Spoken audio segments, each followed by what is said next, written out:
好多朋友咧都知道我換咗電車啦，所以今日咧我係專門揸電車由澳門出發400幾公里嘅路程去清遠，究竟用電車係方唔方便呢？咁就充到100% 啦，個續航係560公里嘅。今次我哋要去清遠連州嘅地下河，帶小朋友感受下地下河風情。然後入住附近嘅溫德姆溫泉酒店 hea 下，由港珠澳大橋出發，全程高速直達，要行438公里。好啦，而家咧就嚟到呢個懷城服務區啦。咁其實充完電之後咧，一共行咗311公里，咁啊用咗48度電，平均電腦係呢個啦。用緊理想嘅5C 充電樁啦，咁啊幫我部 Tesla 充電。咁咧，我知快充轉插咧支持300 kW 㗎，咁佢嘅電費咧係過7一度，咁啊對比澳門街3個幾咧就平好多嘅。咁充電功率咧係94 kW。嗱，而家喺國內揸電車咧真係非常之方便。我部車嗰度充緊電啦，跟住呢邊有啲玩嘢嘅地方，後面服務區咧有食嘢。其實按照部車嘅標顯剩餘續航距離呢，我喺懷城服務區唔充電都可以去到連州地下河景區嘅。不過聽聞理想嘅5C 充電樁速度特別快啦，加上我啱啱買咗快充轉插，所以我係特登試下部車用快充轉插嘅情況下，充電最快嘅速度可以去到幾多啦。用咗理想嘅5C 同中石化180 kW 嘅快充對比呢，港版 Model Y 4驅長續航用快充轉插最高充電速度呢係100 kW 嘅，而且響 SOC 20至80呢個區間呢係可以穩定響98 kW 啦。喺服務區去個廁所休息10分鐘已經可以充20幾度電㗎啦。最後咧，建議港澳嘅 Tesla 咧都係用翻中石化嘅電樁啦，因為充電速度可以頂盡100 kW 之餘咧，電費係真係平好多啊！電費統計，今次我哋去連州地下河來回一共行咗1000公里啦，咁樣內地充嘅電費咧一共就係210蚊啦，平均就係2毫子1公里嘅。咁難怪咧，我好多內地嘅朋友話咧，換咗電車之後去邊度都唔心痛，一年行4-5萬公里啦。所以我未用電車行過長途之前咧，我都會好似油車車主咁嘅心態，究竟電車係咪真係好用呢？因為 Tesla 充滿餅電講緊都8個字到9個字㗎嘛。咁但係真係用落嚟咧，原來個玩法係完全唔一樣嘅。電車嘅玩法應該就係少充多頻次，譬如我哋去服務區，去個廁所充10分鐘，補150公里嘅電，咁我哋就唔需要話喺服務區嗰度等半個鐘咧，就有啲戇鳩鳩咁樣噶啦。咁即使你部車唔係滿電出發嘅情況下，每個服務區充10分鐘咁樣，我覺得係可以接受嘅。剪片剪到呢度，我諗極都諗唔明，理論上長續航嘅Tesla Model Y 係用3元鋰電池，理論上最高嘅充電速度應該係250 kW 嘅，但係點解我用埋呢啲成500-600 kW 嘅充電樁都跑唔滿嘅速度呢？原來係支電槍快充轉插嘅問題啊！雖然嗰啲快充轉插呢講明係最高支持300 kW 啦，但係原來佢有個限制條件呢，就係佢最高嘅電流呢係300安嘅。300 kW 呢個條件呢，應該係要用1000 W 嘅電壓去充電先可以做到300 kW 啦。而 Tesla Model Y 呢柄電池呢個電壓係355伏啦，所以355嘅電壓乘以300安嘅電流呢，最後得出個數字就係106 kW 啦。所以點解就係我用咗咁快速度嘅槍，而且係最理想嘅 SOC 區間呢，佢最快嘅速度都係100 kW。原來充電慢嗰個問題呢，就出現喺呢個快充轉插呢度啦。咁希望呢，以後有啲更加快嘅快充轉插啦。5個鐘嘅舟車勞頓呢，我哋而家終於嚟到呢個連州地下河景區嘅入口啦。嗱，估唔到咧，佢呢個景區呢度咧好靚喎。咁咧，佢個特色就係呢個山窿入邊咧有條地下河啦。咁呢條地下河咧，我哋就可以坐船仔咁遊覽佢成個景色啦。有啲似我哋好耐之前去肇慶嘅七星岩。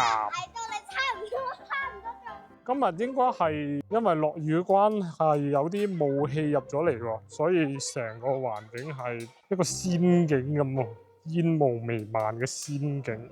關於地下河景區嘅部分呢，佢分為陸上行走同埋河中遊船兩個段落啦。行走呢大概35分鐘嘅，遊船大概就15分鐘啦。成個行程呢相對係比較輕鬆嘅。洞內的氣溫常年保持在18到22度之間的，冬暖夏涼。看上方這朵呢，是我們景區內最大最美的一朵倒掛的蓮花。這邊還各有一條騰雲駕霧的龍，它追着中間的白玉雛呀。這地上河可是遠近馳名的富養離子飼養區來的呀。看前方這根小小石筍，來看它的影子。它像一位痴情的婦女，手抱嬰兒。她站在岸邊等待持久未歸的丈夫。好啦，嚟到蓮洲地下河咧，一定要品嚐就係佢哋呢個黃精糯米酒啊！咁佢嘅特色咧，仲有一個係好出名嘅叫摔碗照，即係飲完酒咧就抌爛呢個碟，咁呢個碟碎咗咧就歲歲平安，所以嚟到呢度最有特色嘅就呢樣嘢啦，大家可以過嚟咧，一定要試下呢個摔碗照啊！準備1、2、3。呢度咧就係我哋今日要入住嘅溫德姆嘅酒店大堂啦。因為呢間酒店咧係新開嘅，所以個整體風格咧係好現代啊。好啦，今日咧我哋就入住呢個蓮洲嘅溫德姆酒店啦。咁一入嚟咧，哇！成間酒店咧個設計係非常之靚。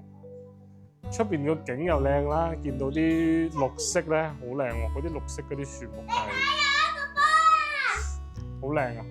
跟住咧外邊嗰度咧就係個水閘啦，係一個河景嚟嘅。咁我哋有少少遮擋啦，但係今日落大雨，所以條河咧係黃泥河嚟嘅。跟住出面呢度咧就有一個自己嘅浴缸。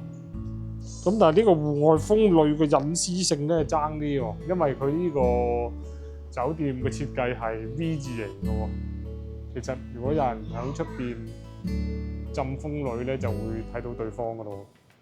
嗱，對面咧就係我哋住嘅酒店房，跟住咧個溫泉咧係分開嘅喎。呢邊咧就係室內嘅溫泉啦，大家見到個室內溫泉咧，因為個樓底好高，跟住個開門好通風，所以其實咧喺度浸咧就唔會好焗好舒服。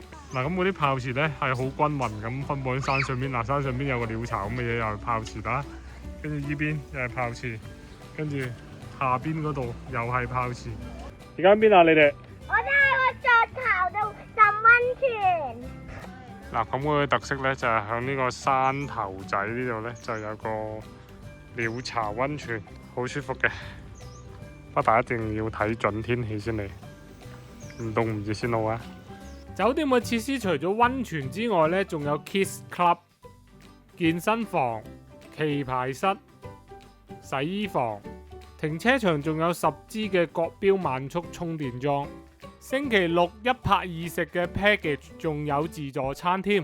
豉汁蒸魚，跟住香菇，跟住咧呢度係三文魚嘅魚鉗，跟住係蒸雞、白切雞，跟住咧呢邊有啲牛奶、汽水、咖啡，朝早一樣啦。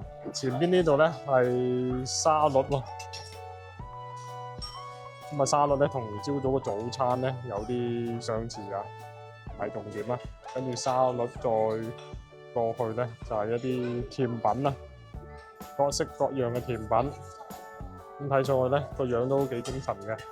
跟住再轉翻嚟咧，成個圈都係熟食啦。咁睇上去咧，有素菜，亦都有海鮮，亦都有肉類。後邊呢度咧就係一個沙律吧，沙律吧隔離咧有啲嘢飲啦。再後面嗰度咧，好似有啲煮嘅嘢食喎，即點即煮嘅嘢食。即點即煮，原來都係一啲湯粉湯麵同埋一啲簡單嘅點心啊。跟住嗰邊咧，仲有啲即刻煎嘅豬扒。加咩啊？嗱，跟住中間個窿呢度咧，就係有啲凍盤嘅海鮮啦，有啲巴甲、羅氏蝦同埋翡翠螺、青口。呢邊咧刺身嘅拼盤咧就有三文魚同埋蒸魚刺身嘅。咁後面咧就係嘢飲啦，有雪碧可樂、芬達、維他奶同埋啤酒。嗱，如果啲自助餐咧擺喺澳門，大家相信一定覺得非常普通啦。但係大家要知道，我哋而家係喺一個好原生態嘅地方，附近全部都係稻田同埋山嚟㗎，仲食到咁現代化嘅自助餐咧，真係非常之難能可貴啊！冇買一拍二食 package， 唔想喺酒店食飯嘅朋友咧，可以去到酒店隔離一個叫樂神谷嘅商業區嗰度食飯啦。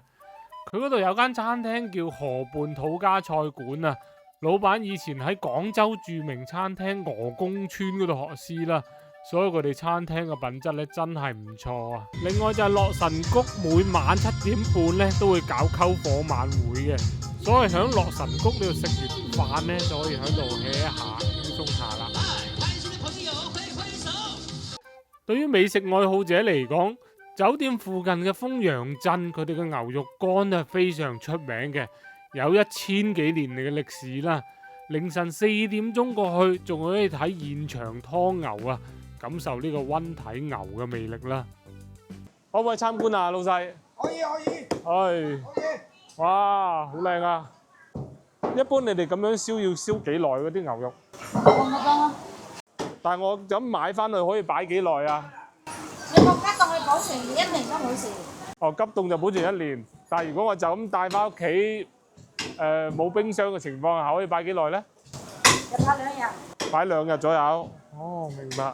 因為我哋冇添加任何嘢㗎，冇齋咩㗎。但係老細，我想問下咧，買完我哋應該點樣食咧？呢啲嘢？你切片，切到個底，切熟一下就攞搭切辣椒醬乾片頭。即係仲要翻去屋企當餸咁煮嘅，唔可以即刻食嘅。啊，冇即刻食啊！係啊。即刻食冇鹽味，冇食。最後我想講咧，揸電車北上旅行咧，皮費真係好低啊，而且冇大家想象中咁麻煩啦，真係幾方便嘅。